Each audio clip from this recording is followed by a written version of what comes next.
Hello, welcome to Match Analysis with your wonderful host, Lord Buju.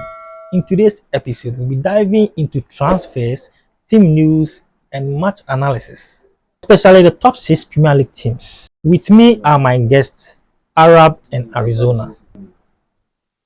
So, Arab, what do you think the addition of Raheem Sterling will bring to Chelsea's attack? Yeah, I think Raheem Sterling is a great addition. He's a top player. Coming to Chelsea, I think is going to improve the team. He has the quality, he has the pace, he can dribble very well, and I think he has to improve on his goal scoring. And I think he's the best winger currently.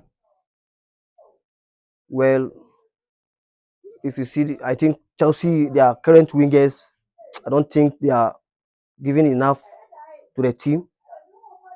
By Raheem Sterling coming to Chelsea, he can do better, he can do well, can help to improve the team. He can score more goals. Okay, Arizona, with Man United bringing in Erik Ten Hag from Ajax, how do you see his impact on the team so far? Okay, so with Ten Hag to United, I think he's a very good addition to the team, but it's going to take him a couple of seasons before he will get his squad and his everything right.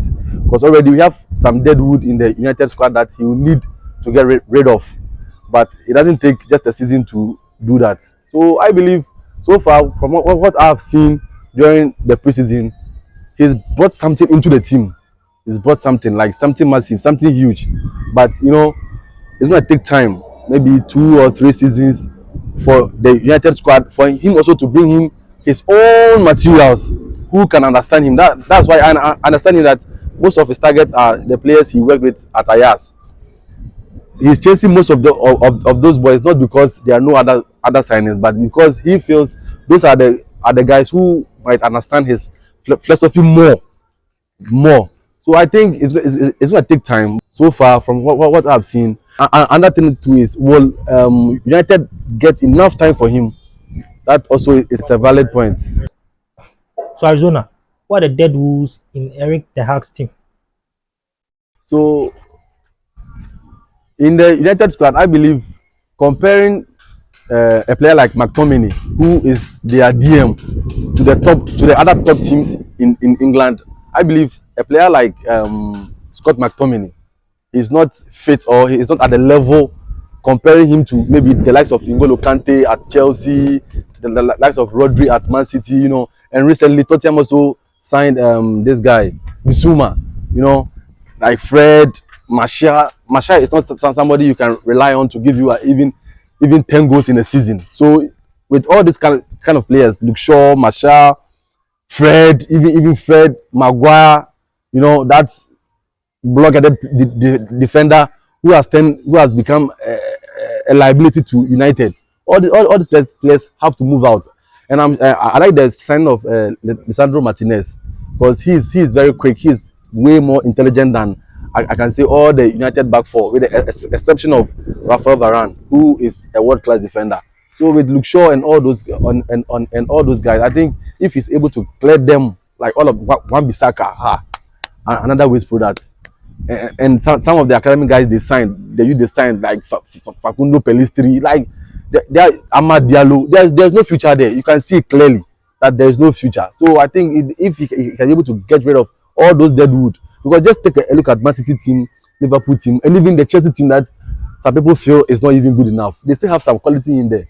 You understand? So with all these about six or seven players in the United squad currently, trust me, they are all dead wood. Arizona, you said Varane and Martinez is the best partnership for Man U. And why do you say that? Why do you say they are the best partnership for Erik Ten Hag's team? Okay, the United team, the back four, the setup. You take out Varane. Just look at how abysmal Maguire was. In fact, all his years at United, I can't pinpoint one season that I would say Maguire was exceptional. All his years at United, it has been like there's been no improvement. So watching something Martinez at Ajax and comparing him to how do you know this guy, Eric Bailey, you know, amongst all of them. And I singled out Varane because of his experience and his World Cup winning mentality and all. That was why I singled him out. So the pair of Lisandro Martinez and Varane will bring a lot of good fortunes to United. And for the likes of Phil Jones, you don't need to be told. Lindelof, you can't play the EPL with Man City signing Haaland. You can't defend against Lindelof. No, come on. Back to you, Arab. On Saturday, there's a Community Shield match between Liverpool and Man City. So, how do you see the outcome of that game? Well, thank you. Well, I think Man City versus Liverpool, the match is going to be a great game. It's going to be an interesting one. I expect Liverpool and Man City, both teams, to line up a strong lineup. I think last season they played over 4 matches, which ended draw. So this time around, both teams will try to make a strong statement, a big statement for the coming season. I expect both teams to line up a strong team, and Liverpool bringing in Nunes, City 2 bringing in Haaland. Both strikers would like to score a goal to make a great statement for the coming season, to show that they are top players. Okay, so Arizo, what do you think the signing of Koulibally brings to Chelsea defense after the departure of Christensen and Rudiger? Well, thank you for the question once again. What I'll say about Koulibally is he's a pillar, he's a wall. And the funny part is when he came and he requested for the number 26 jersey, there was when I knew that Chelsea has signed a defender. Chelsea has signed a wall, the wall of Jericho, Kalidou Koulibally. He's just fantastic. He has the pace, he's intelligent, his personal accuracy is just on point. So with the departure of Rudiger and Christensen, we lost two huge centre backs. But I believe with the signing on of Kalidou Koulibaly, we have equally replaced one of the two who departed, most especially Antonio Rudiger. Chelsea getting Koulibaly is just like replacing a good defender with a better defender. Why do I say that? Because with the personal accuracy of Kalidou Koulibaly, his pace and everything, he's way in his strength, his height, all his attributes point to the direction that he is way more better than both Christensen and Antonio Rudiger. So I believe Kalidou Koulibaly and him saying that he wants to be the bridge in the Chelsea defense and going in for the John Terry's number 26 jersey. I believe Chelsea have signed a very good centre back, and there is more to come for the Blues next season. Okay, so this upcoming season, I believe we're going to have one of the most competitive seasons ever in the history of the Premiership. Why? Because even take a look at a team like Newcastle. They are building a team that don't have stars, but from what they did last season and from the way they ended their season last season, I believe strongly that Newcastle is going to be a force to reckon with this season. And let's not also forget that Tottenham Hotspur has a coach in the form of Antonio Conte, who is a world-class coach, whose mentality is all about winning trophies. So this season, this upcoming season is going to be one of the toughest. I don't need to talk about Liverpool and then Manchester City. And of course, with what Ten Hag is doing with United during their preseason, well, somebody can say it's just preseason. Take a look at Arsenal. They are all doing very well during preseason. But like I said, somebody might say it's just preseason, and most of the teams are not putting out their strongest of squads. But I believe it is what you take from preseason that leads you to the main season proper. So what I believe is this season is going to be tough. But who is going to win the league? But I still tip Man City to still go ahead and win the league because of the signings they've made, bringing in Ellen Haaland from Borussia Dortmund, bringing in Calvin Phillips to replace the departing Fernandinho. It's like a like for like signing. So their team is like it's just like the same thing. Though they've allowed the likes of Sterling, Zinchenko all to leave, but I believe the Man City team have enough squad because I read they are still on the hunt for this Brighton young chap, the guy from Barcelona, Cucurella. Yeah, yeah, the Afro guy, the one who punished United on the last day of the season last season.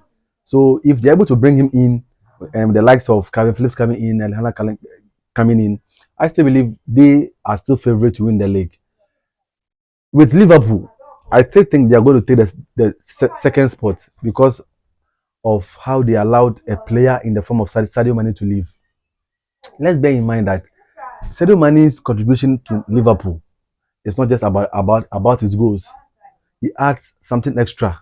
That's the front three of Liverpool, being it Haaland, being it Mane, being it Salah, Darwin Nunes or Jota or whoever it is, does not bring into the team. His strength. He's the kind of player who does not get injured for the whole season. He can play the whole season. FA Cup, Champions League, the Premier League, Carabao Cup. He can play the whole season without getting injured. So for Liverpool to lose him and bring in Darwin Nunes is good, all right, but he's yet to compete at the highest level. And this is going to be his first season in the Premiership. Bear in mind, the Premiership is not an easy league to play in. So I still believe Liverpool are still going to be second. Chelsea have not been that convincing during preseason, but then also never doubt Chelsea. If they decide to rise up to the occasion and play and win a game, they still have the quality in there to do that. Most especially if they are able to keep Ben Chilwell and Reece James fit for at least more than half of the season, they are going to be a force to reckon with. So between Arsenal, Tottenham, United, and Newcastle, trust me, I don't know who's going to take the fourth position, but I believe it's going to be between Tottenham Hotspur and then Manchester United. I don't really trust Arsenal that much, The signings they are doing, they are average players. Trust me, because Zinchenko is an average player. He's good, all right, but you check the other right backs in the Premiership, and he doesn't rank amongst the top five because you can't compare him to Arnold or Rhys James or all those players. So I believe it's going to be a straight fight between Tottenham and United. So I will go for Man City, Liverpool or Chelsea for second, and then Tottenham and United in there. So I believe that's how the league is going to shape up. It's a wrap, everyone. Thank you all for watching. See you again another time with your host, Lord Buju, on Match Analysis. Thank you.